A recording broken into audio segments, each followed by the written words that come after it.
Round 2 of the college football playoffs is officially in the books. And honestly, it delivered way more than the first round did, even if it didn't give me the result that I wanted personally. As a Georgia fan, it definitely hurt. My Bulldogs are eliminated, and while I am proud to see how this team fought to get here, I'd be lying if I said I wasn't a bit disappointed to see the season end. I truly thought that we were going to be able to win this game. That said, I did say before the playoffs that Ole Miss was the team that I was most nervous about playing more than anyone else in the field. So while I didn't expect to lose here, I'm not completely shocked by it either. And honestly, if we were going to lose to anybody, Ole Miss is the team that I picked to do it. It was a fair game. No excuses. Honestly, if anything, the officiating probably favored Georgia a little bit. We just got beat. So I'm sad, I'm disappointed, but I'm not really angry. And I am going to be rooting for Ole Miss to take home the national championship trophy. They've not been in this spot before, and after all the Lane Kiffin chaos, the coaching changes, and the uncertainty, it's just a great story. Do I love that Lane Kiffin is still collecting checks when they win playoff games?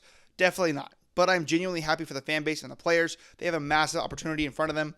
And before I get into the nitty-gritty of this game, please make sure that you like, comment, subscribe. It means a lot to me and help this channel a lot. So let's go ahead and break down the actual details of the game. Going into it, I believe that the coaching edge would be the difference. On one sideline, you have Kirby Smart, who is the most successful head coach, active head coach at least, in college football, with an experienced staff that's been through this exact moment countless times. Yes, Mike Bobo is part of that staff, and I've been very vocal about my issues with him, but this loss was not on him. So I'm not going to rehash that argument. On the other sideline, you have a first-time head coach who also happens to be the coach of the less successful side of the ball for Ole Miss. On the other sideline, you have a first-time head coach who also happens to be the coach of the less successful side of the ball with a staff full of guys who realistically could be gone after this season. So that contrast alone made me think that Georgia had a massive advantage. And then you factor in that Georgia is built for these moments. They've been here before. They usually peak late. They were this season. They're disciplined. They're physical. And typically they run like a well-oiled machine in the postseason. We also saw this matchup earlier in the season with Georgia beating Ole Miss. I thought Georgia had improved drastically since then, while Ole Miss had not shown the same level of growth, but I was wrong. Ole Miss played this game with their hair on fire. Trinidad Chambliss is every bit of what we thought he would be whenever I called him the most dangerous quarterback in the playoff field. Kawan Lacey is exactly what the hype says he is, a legitimate superstar at running back. And despite my concerns about their staff, Ole Miss was extremely well coached in this game. They didn't panic when they were down 21-12 at halftime. They didn't abandon the game plan. They did to Georgia what Georgia normally does to other teams. They made adjustments, they stayed patient, and they kept chopping wood. And then they finished the job. Georgia did help Ole Miss out just a little bit at the end there. That failed fourth down conversion on our own side of the field was definitely a killer. It was if we punted it or kicked it there, I genuinely believe Georgia would have won this game. But instead, we tried to catch them off guard. Ole Miss made the stop, and momentum flipped completely. It was a calculated risk, but it just didn't pay off, and sometimes that's just football. But the bottom line is this. Plenty of teams can hang with Georgia, but very few teams can outright beat Georgia, and Ole Miss did exactly that. They didn't just survive us, they cut the head off the snake. So again, massive congratulations to Ole Miss. Your fans deserve this after everything you've dealt with in the past few months, and I genuinely hope that you take this opportunity to bring a national championship back to Oxford, because what you did in the Sugar Bowl was not luck, it was earned. All right, now let's move on to a game that made me a lot happier, not only because it's the only of the 4 games that I actually predicted correctly, but also because I always enjoy seeing Alabama lose, especially when they get beat down like this. And let me be clear right now. The national championship is Indiana's to lose. They are my clear frontrunner to win it all, and people keep doubting them because of the logo on their helmet, and honestly, I did too for a little bit, but at this point, they've proven everything that they possibly can.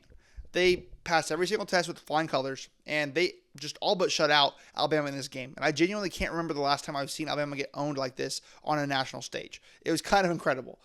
Indiana is undoubtedly the most well-coached team in the country right now. What Curt Cignetti has done feels borderline impossible with the talent he has.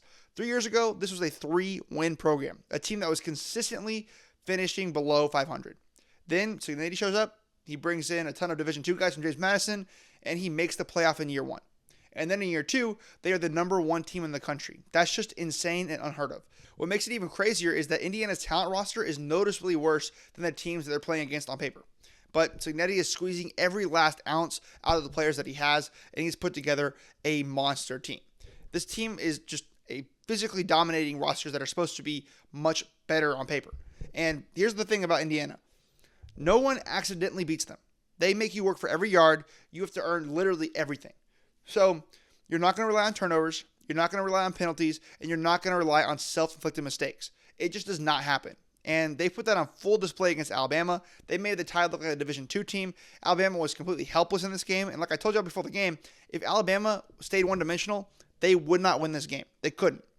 I did not believe they would magically become competent on the ground after beating Oklahoma, and they didn't. Indiana completely shut down the run, and once that happened, everything else closed off. Alabama couldn't run the ball to save their lives, and their offense had no answers. And to the Alabama fans pointing to Ty Simpson being out or getting hurt, that is not an excuse. They were getting beat well before he left the game. If anything, the backup did more damage than Ty Simpson did all night, so injuries are not why this game was the way that it was. It's another massive win for Indiana. They continue to prove every doubter wrong. And like I said before, and I'll say it again, I have a really hard time seeing anybody beat this team in the playoffs. Indiana isn't just winning, they are dominating.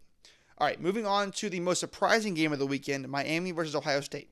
And let me preface this by saying, this game made me deeply uncomfortable. These are my two least favorite teams in sports, but someone had to win this game. So for the first time in my whole life of watching college football, I had to root for Miami, and I hated every second of it. That said, it is nice to know that Ohio State can't go back-to-back. Still, this felt like choosing between the lesser of two evils, and I'll be honest, I thought Miami had no chance in this game. After watching their offense against Texas A&M, where they looked completely inadequate, I just didn't see how they could score enough to win. I knew Miami probably had the edge on the line of scrimmage, but I believed Ohio State had the better overall team and overall roster, and the defense to completely shut down what I thought was a pretty pitiful Miami offense. Clearly, I was wrong. Turns out I should have trusted the logic I used earlier in the season when talking about Ohio State, and that logic was pretty simple. Ohio State has not beaten anybody good. I've said that all season long, that they were overrated, but I still figured they were at least good enough to beat a Miami team that personally I don't think is all that good. But this game really exposed them, I feel like. Yes, Ohio State has some elite individual players. That's never been the question, but they just don't have the offensive or defensive line to win a national championship game. And Julian Sand, he's talented and he's clearly still developing. But for Miami, I honestly do not know what to make of them.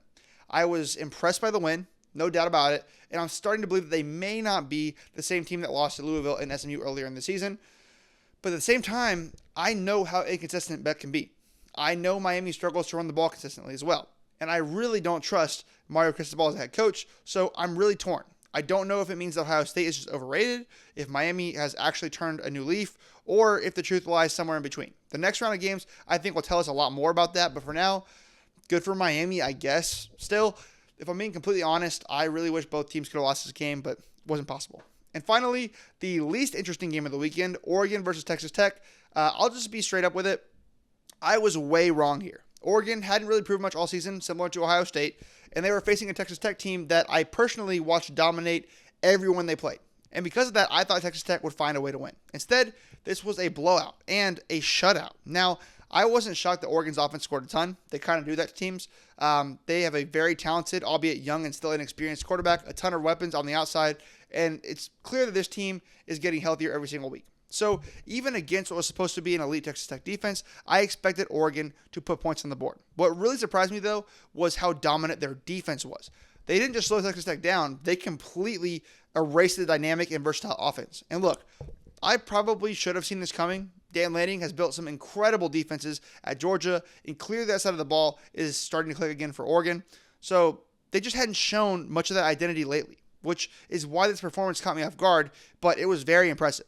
As for Texas Tech, I'll own it. I probably overhyped them a little bit. I look past the fact that they played in the Big 12, which isn't exactly the toughest competition, and because they were so dominant, I struggled to find a real weakness, but Oregon didn't struggle at all to find those weaknesses. They found every single one of them, and they exploited them immediately and never let Texas Tech breathe.